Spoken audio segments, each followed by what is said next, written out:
Now, another form of analysis that we can take advantage of having this cost information is the ability to filter and scope our timelines by how much they cost. So let's take a look at that. When we'll go into our timelines view, and what I'll do is I'll click on this average cost metric.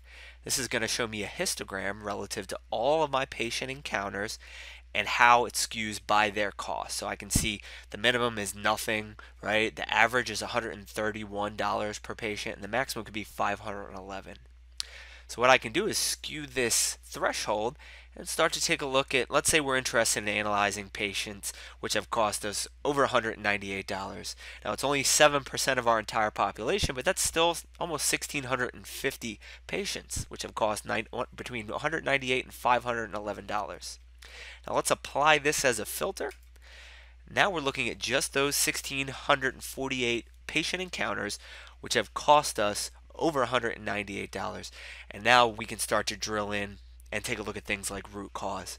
Where and when and why is this actually occurring? Where are there any trends in the data that allow us to point towards where they're most commonly occurring, these high expense patient encounters? And we can use the breakdown mechanism to do that.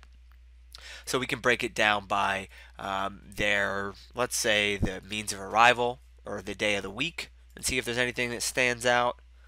That's a relatively even distribution there, day of the week. But actually, when we look at the different lab tests that are done, which is actually lab data is contained in this comments field, we can see here that there is a lab test that looks like it's a large slice of the pie.